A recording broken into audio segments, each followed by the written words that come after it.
Capítulo 23. Em seguida, eles levaram Jesus a Pilatos e começaram a apresentar acusações contra ele. Encontramos este homem desrespeitando nossa lei e nossa ordem, proibindo o pagamento de impostos a César, designando-se o rei Messias.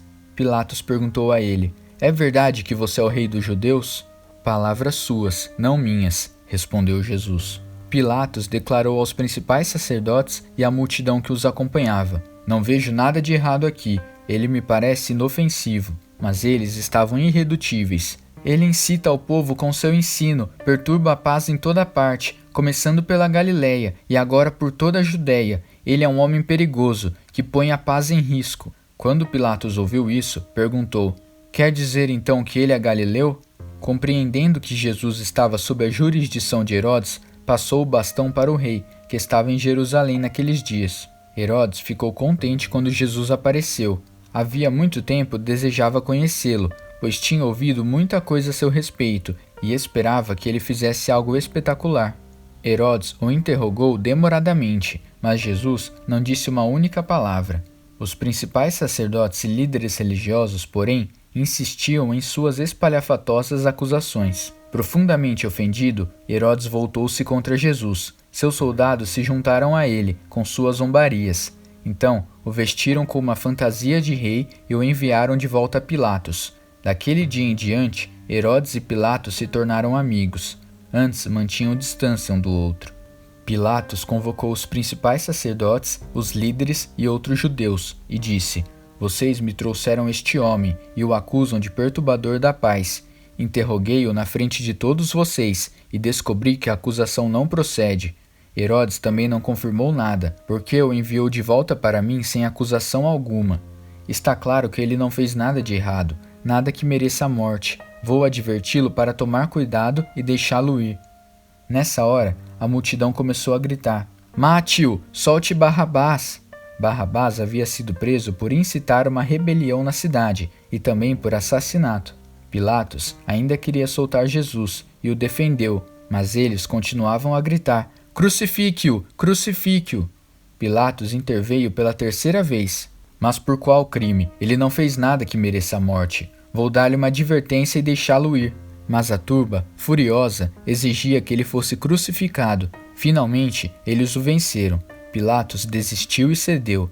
Libertou o homem que estava preso por rebelião e assassinato e entregou Jesus ao povo, para que fizessem o que bem entendiam.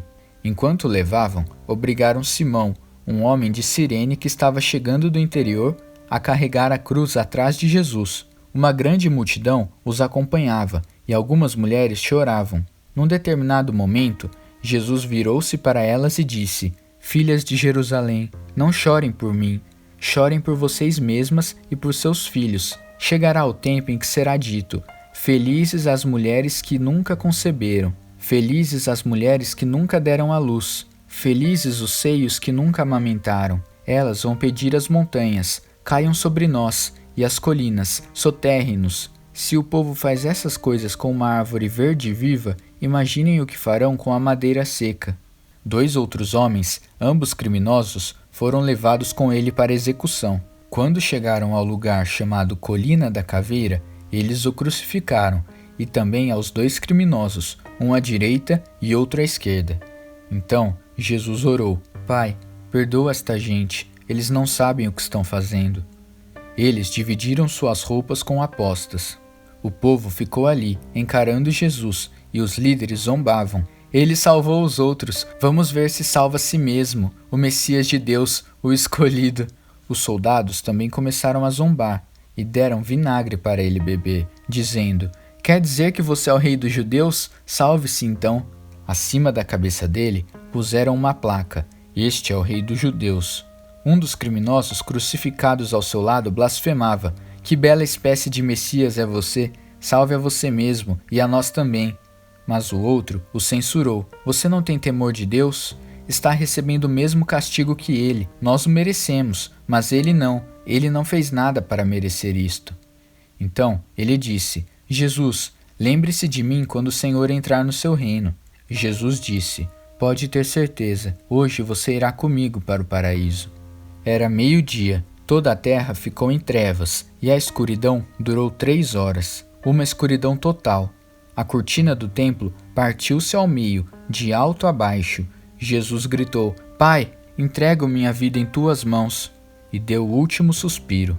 O capitão da guarda testemunhou tudo aquilo e, com temor, deu glória a Deus. Este homem era mesmo inocente, um homem bom e inocente. Todos os que estavam ali na expectativa de ver um show ficaram arrasados quando viram o que realmente aconteceu e voltaram para casa. Os que conheciam bem Jesus e as mulheres que o seguiram desde a Galiléia ficaram a uma certa distância, observando.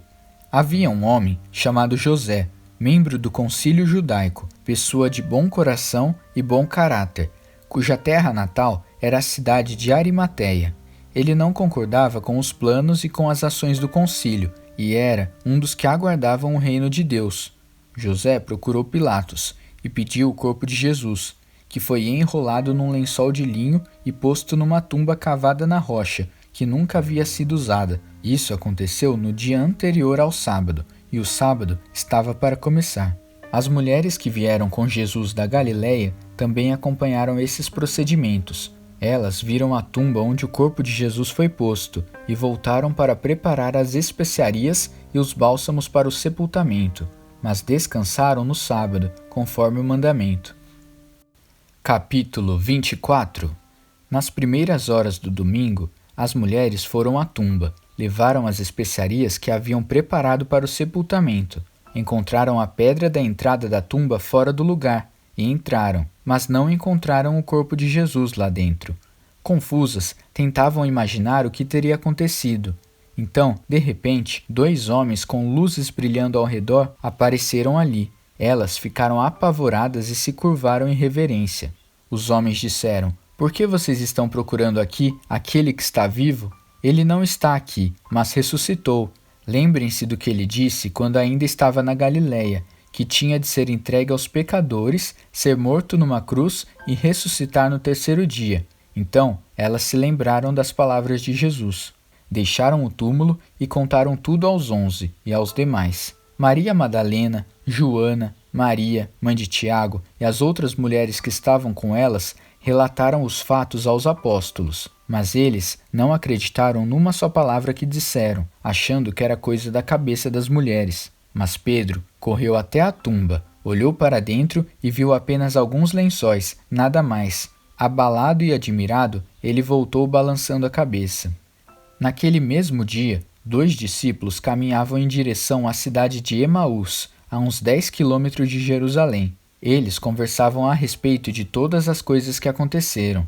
No meio da conversa, Jesus apareceu e os acompanhou, mas não o reconheceram. Ele perguntou: O que vocês estavam discutindo tão compenetrados? Eles pararam, cheios de tristeza, como se tivessem perdido o melhor amigo.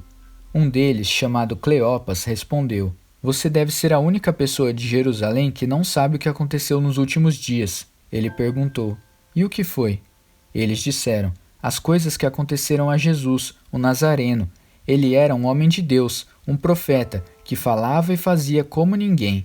Era abençoado por Deus e amado pelo povo. Mas nossos líderes e principais sacerdotes o traíram, o sentenciaram à morte e o crucificaram. Tínhamos esperança de que ele fosse o libertador de Israel, mas hoje é o 3º dia desde que tudo aconteceu, e algumas das mulheres do nosso grupo nos deixaram confusos. Hoje, de manhã bem cedo, elas estiveram no túmulo, não encontraram o corpo e voltaram com a história de terem visto anjos e que esses afirmaram que ele está vivo. Alguns dos nossos amigos foram ao túmulo para verificar e o encontraram vazio, como as mulheres disseram, mas não viram Jesus. Vocês não entendem? Suspirou Jesus. Como demoram para crer? Por que não acreditam em tudo que os profetas disseram? Não percebem que tudo isso tinha de acontecer?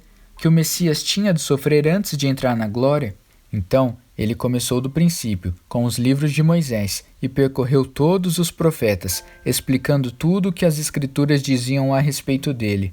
Quando chegaram à entrada da cidade de destino deles, Jesus fez como se fosse seguir adiante, mas eles insistiram: Fique e jante conosco, já é quase noite, o dia já se foi. Então, ele foi com os 2, e foi isto que aconteceu. Ele se assentou à mesa com os 2, Tomando o pão, ele o abençoou, partiu e deu a eles. Nesse momento, seus olhos se abriram e eles o reconheceram. Então, ele desapareceu.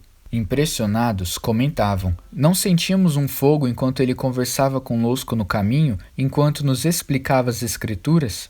Eles não perderam um minuto e voltaram para Jerusalém. Encontraram os 11 seus amigos reunidos ali, dizendo: Aconteceu mesmo, o mestre ressuscitou, Simão o viu. Então, os dois contaram o que havia acontecido no caminho e como reconheceram quando ele partira o pão. Enquanto falavam, Jesus apareceu no meio deles e disse: Paz seja com vocês. Mas eles pensaram que estavam vendo um fantasma e ficaram morrendo de medo. Ele, porém, os tranquilizou: Não fiquem preocupados, nem deixem que a dúvida os domine. Olhem minhas mãos, olhem meus pés, sou eu mesmo. Toquem em mim, examinem-me da cabeça aos pés. Um fantasma não tem músculos e ossos. Enquanto dizia isso, mostrou a eles as mãos e os pés. Eles ainda não conseguiam acreditar no que estavam vendo. Era bom demais para ser verdade.